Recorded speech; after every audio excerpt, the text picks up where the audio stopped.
Hello, and welcome to the Northwood Podcast. I'm your host, Heath Jones, and same as usual as previous weeks, in the middle of a school day, you might hear some background noise, some children playing, laughing. Part of the deal. So if that distracts you, I apologize in advance.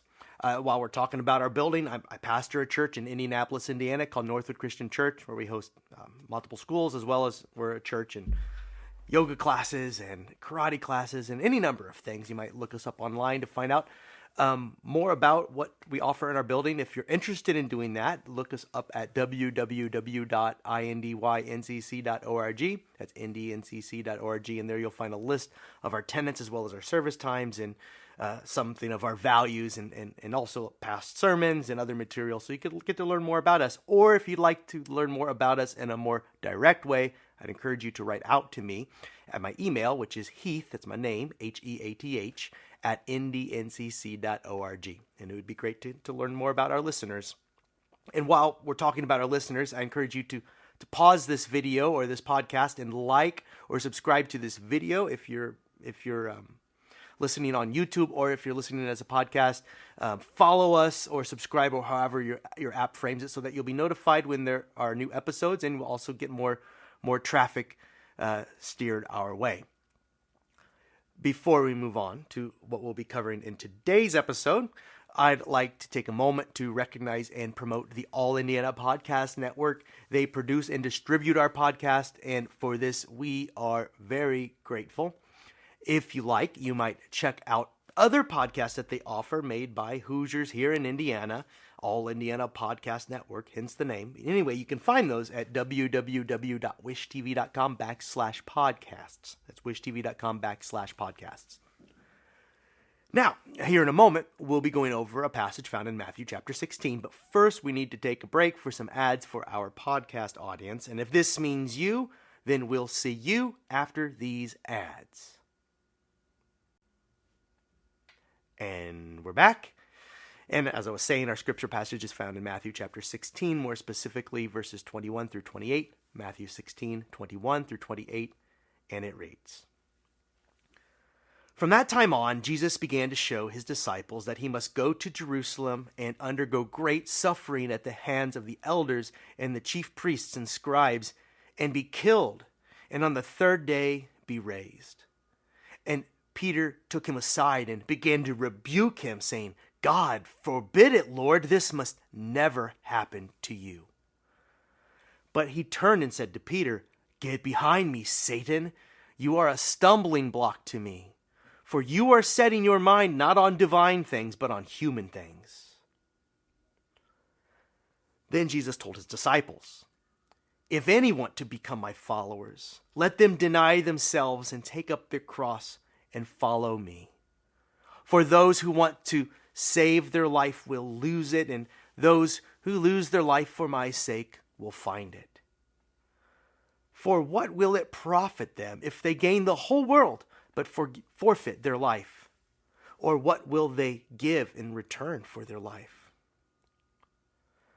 For the Son of Man is to come with his angels in the glory of his Father, and then he will repay everyone for what has been done. Truly I tell you, there are some standing here who will not taste death before they see the Son of Man coming in his kingdom." There's a lot there, but I want to begin by focusing on the interaction between Peter and Jesus before he turns to his disciples and talks about the need to take up our cross and follow him. This happens just after Jesus has informed his disciples that he is himself going to suffer and be killed even. And you can tell that this prediction more than troubled Peter, more than just a little.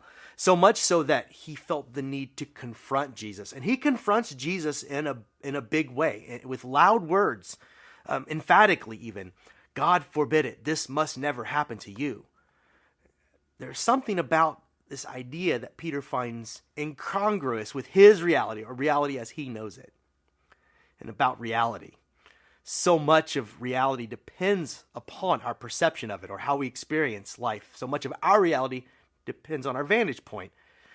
Perhaps the main challenge while grappling with the words of Jesus is trying to get the reality that he describes, the one that he calls the realm of God, to get that to reconcile with the world around us, the world as we know it. But it's hard because Jesus says something like the last will be first and the first will be last. And we say, huh? I mean, Jesus, have you ever seen how a line works? You know, you stand in order, first this person, then the next person. The last cannot be the first. It's logically impossible. You know, our world is full of hierarchies and pecking orders and conceptions of who wins in the end and who loses. So Jesus, from his perception, seems to have it all mixed up. And Peter agrees. Peter pulls him aside to set Jesus straight about his death. He says, no, you cannot die. You are the Messiah, the anointed one who has come to defeat the Roman Empire and to restore Israel's sovereignty, dignity, independence, and to restore our communities that have been broken apart. That's Peter thinking here. To which Jesus replies, get behind me, Satan. You are like a rock that trips people up. You don't have in mind the things of God, but the mindset of the rest of most of humanity. What Jesus said in my paraphrase, and I gotta say, sheesh, those are harsh words. And I should note that the word Satan only means adversary. It's the one that fights you in your pursuit of good things. That's the Satan. It's not the literal devil here we're talking. And Peter is the Satan here, which would cue us in that Jesus is not using it in the literal devil sense. Peter is standing in the way of the realm of God. He is the stumbling block, the obstacle. And Jesus treats him like a road bump on the road to redemption. And this must have come as quite a blow when Peter was called a stumbling block, for in the previous verses, he had just been lauded as the one who got the answer right and was the rock. He had been called the cornerstone of the community that would become the church, just sentences before. And now he is called the adversary, the stumbling block, the Satan. When it was Peter who just named Jesus as the Messiah, seeing him for who he was, if only for a moment. And Jesus said it was God who put that idea into Peter's head, but now Peter does not have in mind the things of God. He is not a building block here, but a tripping block, a stumbling block. And as I was saying, so much of reality has to do with our perception of it, and I think that the obstacle for Peter is his conception of a Messiah from the start, or the one who would liberate his people from Rome's oppressive ways. In Peter's conception, Messiahs don't die. They win. They beat Rome or whoever the enemy is. They take care of business. After all, that's how they came in the past. Peter's head was full of stories of insurrections past, glorious battles as described to him in his traditions and in his stories. I mean, you may have read of the Maccabees rebellion and how they tossed out the Greeks on their heels. That story would be in Peter's mind. Or even further back, didn't King David eventually prevail over his adversaries?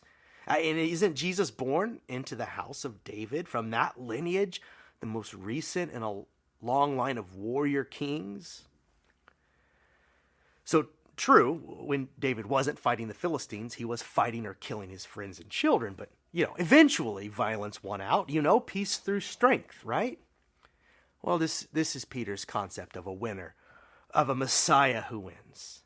And his perception is, in his day, and now I suppose, ubiquitous. His perception is shared by nearly everyone in the Roman Empire. His assumptions about what it takes to beat the Roman empires of the world are assumptions, I think, shared by us all, common to humanity, as I said, even today. The way to life in this paradigm, the one that we hold probably, or the one that we see things from, is that we struggle to persevere over and against our adversaries, our own Satans, if you will.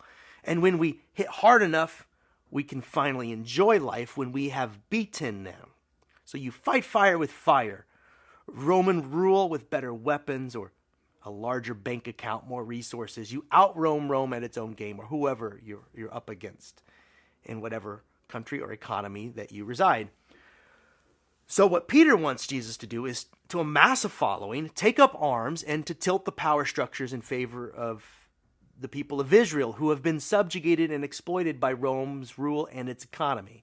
And Peter is ready to throw down. We know this because chapters later, when they do come for Jesus to arrest him, what does Peter do? He draws a sword to fight. He pulls on him. He's packing. And he chops off a man's ear, to which Jesus responds, Peter, put away your sword. Those that live by the sword die by the sword. That's in the same book of Matthew, chapter 26, verse 52. And then Peter, after that, would eventually learn how the Messiah saves. And how does he save? Jesus does not try to out-Rome Rome, build a better army, amass a lot of wealth, or crush his enemies. Instead, he leads with love, peace, and mercy. He leads with his very life and puts his life down for the sake of life and love. And this makes no sense to Peter because this way of thinking is so counter to the dominant assumptions of his culture. And of all of this, biblical scholar David Lose writes, Jesus knows, that by introducing a different logic, one that runs by forgiveness, mercy, and love rather than retribution, violence, and hate, he is challenging the powers that be. Moreover, he knows that the wheel of force and violence will not tolerate his obstruction but run over him. And this, Peter couldn't imagine. Jesus knows that this way to life will be met with obstacles and people who would oppose him, and he was killed for it.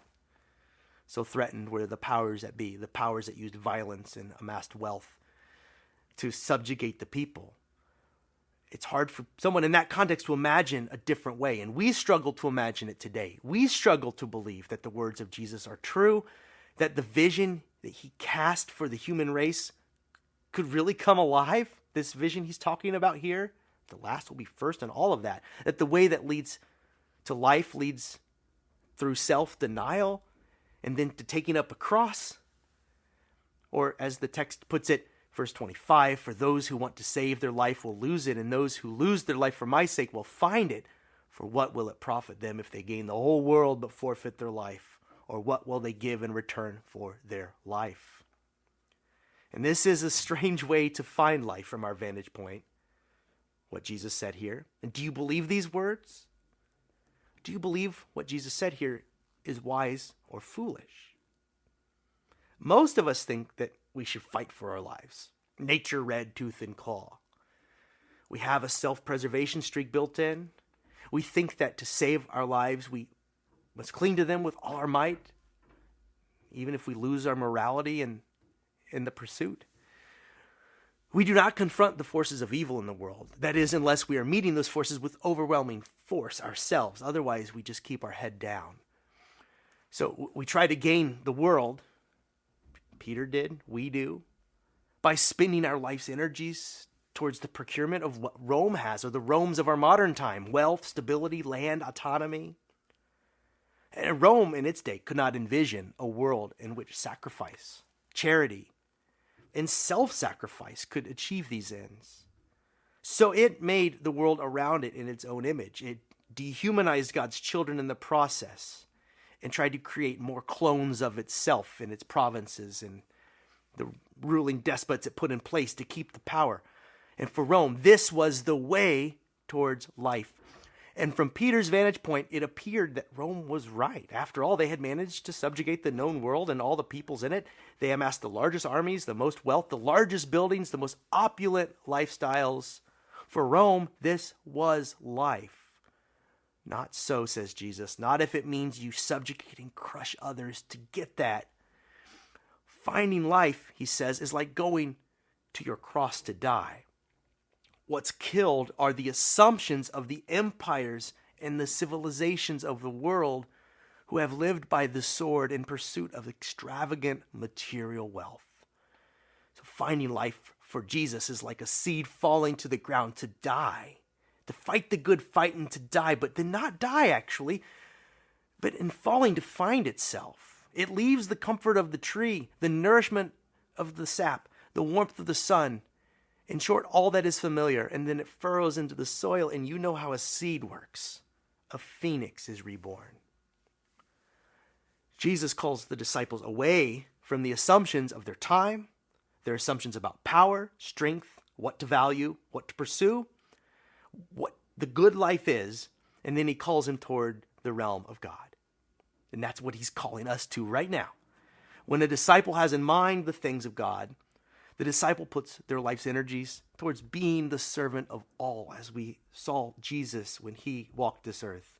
The other, our neighbor, is prioritized, care for neighbor and the stranger, prioritized above the needs of the self. And this, says Jesus, brings the realm of God near. A better world for you and for me. When the last are first, and the first are last, it's a better world. But wait, you might be thinking, if I prioritize the needs of others over my own, won't they just take advantage of me? Won't I find myself on the bottom of the pecking order? And this is a fear that many have as they conceptualize what it may be like to be vulnerable in this way that Jesus is describing, to put yourself out there in this way, and to give of yourself. And if this is your concern, don't worry. In the realm of God, everyone is seeing it like Jesus sees it. You're part of a community where everyone is striving to meet the needs of all the others. You're not alone in this. Just as you are striving to be a blessing to others, putting the interests and needs of others in that community first, guess what? The others in that community are doing the same for you. That is how church is meant to be when it is healthiest. And what you find in the realm of God are these cycles of reciprocity and endless cycles of love and care that always come back around even to you. To me, as we give, we receive, as others are giving and receiving this community of reciprocal love. And we find ourselves in this process as we come to see who we are in relationship to others. That's what Jesus means when we find ourselves in this way. Rome thought that the way to life was to amass wealth and power, hoard it, and then it would have what it needed. And its ways of violence and greed ate it from the inside. And history has shown this. Jesus teaches us that the way to life is to give what you have, all of you, in the name of love and for the life of the world. Lose your life in the name of love, if that's what's called for. Renounce the brights and shines of this world for a love that lasts. Life-giving community. And that life-giving community that you pursue will come alive around you as you and those you love become more acclimated to these ways of God, but also dying to the old ways and the familiar ways. And that is hard, to die to what is old and familiar, to the world as we've known it. And Peter was afraid to do that, because in the end he seems to have missed out on one detail. He was appalled that Jesus said he would suffer and die, but then he also said that he would live again. In other words, what Peter forgot and what we must not forget is that life does win out in the end. This unlikely, strange way to life may lead to an end of a kind, but love calls life even from the deepest, darkest places. Jesus dies, the body of Christ arises. The church becomes the hands and feet of the movement of God, the realm that Jesus ushered in. You know, they can kill the prophet, but the prophet never really dies. We disciples will surely die someday, but the body of Christ that surrounds us continues to live, and the world is blessed by it. And of course, we hope for a life in what is to come after our death, and that is a great mystery. But I tell you, that last line is no throwaway. Truly, I tell you, there are some standing here who will not taste death before they see the Son of Man coming in his kingdom. Which is to say, even while we strive to enter the realm of God, we find it growing all around us. Even whilst we strive to have in mind the things of God, the ways of God will manifest all around us as communities built on God's principles come to life and grow. Rome fades to background noise. The dominant voice is sidelined, and those who have been called together learn what real living is. Food is shared, not hoarded. Other people are cared for and not feared. The walls and distance we place between ourselves and those that we fear come down, and the distance spanned as we come to see the image of God in the other is erased. I think that the empires and institutions of any age will always fear the realm of God. History has shown this, and we're seeing it now in real time as people are advocating for meaningful change on our planet. Because the coming of God's realm means the collapse of old ways. The old passes away. And behold, God makes all things new, as the scriptures read, but the old has to die. So I ask myself, what in me needs to die for me to see the breaking in of God's realm into my life? What are the roadblocks, the obstacles, the stumbling blocks, if you will? Well, my greed, for sure. I have it, just like everyone else in the country I live in, it seems. Or my mistrust of others, also an obstacle. Or my inability to see the image of God in myself even, and in others. Of course, there's my fear of ruling power, Roman-like rule. My fear of suffering for the sake of what's right and true. My fear of opening myself up to love and to loving others. And there are many crosses to bear, and I'm trying to describe my own. And my fear of bearing them must die. My fear of leaving the familiar and comfortable, the seeming safety of what I know for the life I hope to discover in the unknown. There are many things in me that need to die before I get there. And it will be disorienting, uncomfortable, walking this strange way to life, skipping over the stumbling blocks or making our way through them. And, this strange way to life, though, seems less strange the longer I walk it. My perspective, and I hope yours, is shifting. And I'm beginning to see that Jesus was, in fact, better at describing what is real, true, and worthy of my time. That in the truest sense, Jesus was better at describing what is real and worthy of our life's pursuit. That this is not foolishness but wisdom.